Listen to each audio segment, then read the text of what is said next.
Easily one of the most radical factory show cars of the 1960s, the Dodge Charger 3 has made a lasting impression throughout the automotive world. Here's a closer look at Chrysler's famed Wild Thing. Created for the National Auto Show circuit, the 1968 Charger 3 concept was designed by the staff at Chrysler's Advanced Styling Studios. However, the construction and details of the far-out show car were handled by the noted Detroit fabrication team of Vince Gardner and Paul Shedlik.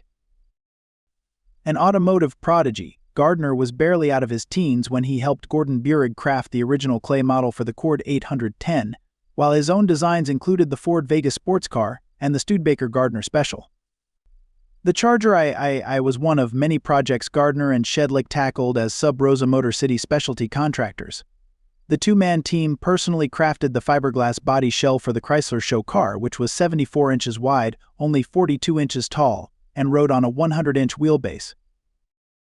With no engine or drivetrain installed, the Charger I was a non-functional pushmobile or glider as they are known in the biz. However, the automaker's press materials suggested that a Dodge 426 Street Hemi could be installed up front under the low-profile hood.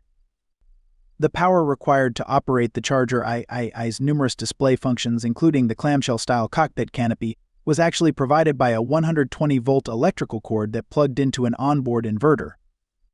Photos indicate that the Charger 3 wore at least 2 different paint jobs over its career, the gold pictured here at the Chicago Auto Show, and the brilliant candy apple red applied by master painter Shedlik. While there was no drivetrain installed, the Charger 3 cockpit was completely finished and detailed, featuring a pair of bucket seats and a distinctive control pod that swung out of the way to ease driver entry and exit.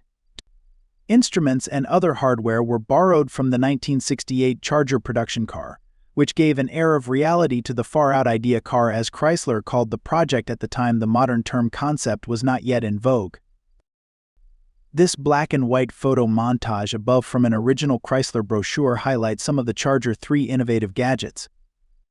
They included articulated air brake flaps, which also concealed the racing-style fuel fillers, a flip-up periscope rearview mirror, and an electronic switch console mounted at the driver's left elbow. A small hatch in the left front fender provided access for battery service and fluid level checks. Like so many non-functional factory show cars, the Charger 3 was reportedly destroyed once its display career came to an end. However, the car has still managed to achieve its own kind of immortality in the gearhead world. Somehow, a handful of additional bodies were pulled from Gardner and Shedlik's original molds, and one was mounted on Al Vanderwood's Flying Dutchman Nitro funny car. Billed as the only Charger 3 in drag racing, it was quite a sensation on the match racing circuit in the late 60s. Matchbox offered a miniature Charger 3 in its collection, and we don't know this, but many say the twin-mill toy car in the Mattel Hot Wheels line is based on the Charger 3 design. And back in the day, Model Products MPC below produced an authentic 1/25th scale plastic model kit version, which has since become a collector's item among the modeling crowd. If you want a Charger 3 of your own, it will set you back a few $100 on eBay. The Charger 3 was the most aerodynamic car built by Chrysler Corporation. The experimental car is long, low-slung, and elegant. The Charger 3 is built on ideas learned in the development of its predecessor, the Charger 2. The jet fighter-style loader was designed at Dodge-style studios and built in secret in an old brick building along the Detroit waterfront. The futuristic experimental design introduces new ideas that might be standard in future Chrysler models. Dodge General Manager Robert B. McCurry said, "The Charger 3 is an idea car, or, it's better to call it an exchange of ideas. This experimental vehicle is our way of showing the public some of the design and engineering concepts that we have developed. From the public, we learned what they would like or dislike to see in the automobile of tomorrow. That's why we conduct special consumer surveys at auto shows. Many features seen in Charger 3 may well be included in our cars in the not-too-distant future." The body of the Charger 3 is painted with a custom candy apple red paint. The Charger 3 has no doors or windows that open. Instead, at the push of a button, a jet-style canopy swings. Dual bucket seats rise to 8 inches while the steering wheel housing assembly swivels for easy driver entry. Once the driver is seated, pressing the button again closes the canopy and returns the steering wheel and seats to their correct orientation. The long tapered hood houses the concealed headlights and dual air intakes with anti-debris shields. As with the Charger 2, the Charger 3 will accept all Dodge V8 engines, including the 426 cu in Hemi. One of the experimental features of the loader includes an engine service hatch. The hatch is located at the rear of the driver's front fender. The service hatch includes gauges that can quickly check the fluid level of engine oil, engine coolant, and battery fluid.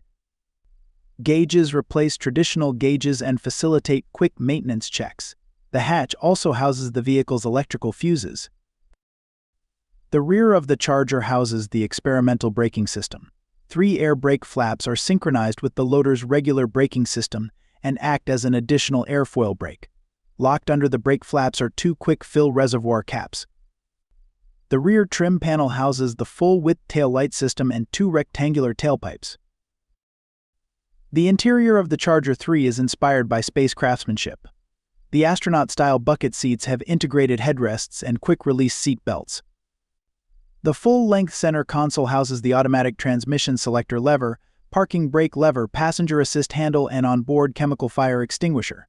As with the Charger II, the Charger 3 does not have ventilation windows. Fresh air is brought in through scoops at the base of the windshield.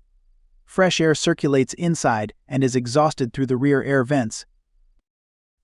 The lower left portion of the awning houses the driver's integrated controls such as lights, windshield washers, wipers, radio, heater, and air conditioning. The driver's retractable instrument pod includes a speedometer, tachometer, clock, and engine gauges. All operator controls and retractable pod instrumentation are used from a standard 1968 Dodge loader. The Dodge Charger 3 concept car originated in 1969. Press material at the time featured its jet-style canopy, pivoting steering wheel, bucket lift seats, and spoiler-type air brake flaps. We want to know what bucket lift seats are, but the notion sounds fascinating. Obviously, rear visibility was not of great concern. It's clear, however, that Dodge was aiming for its Corvette audience share the frontal styling smacks of Mako Shark-inspired third-generation Vettes. The loader design team must have had a photo of the Peter Brock-designed Shelby Daytona Cobra Type 65 hanging in the studio, as the overall proportions of this car and the truncated camtail are unmistakably present on the loader, in profile and from the back. Le Charger 3 est resti una machine de rêve morte et il a fallu plus de 25 ans à Dodge pour concrétiser sa conception de base souci à la forme de la Viper GTS. Ce qui prouve que même une bonne idée peut nécessiter un certain temps pour trouver la lumière du jour.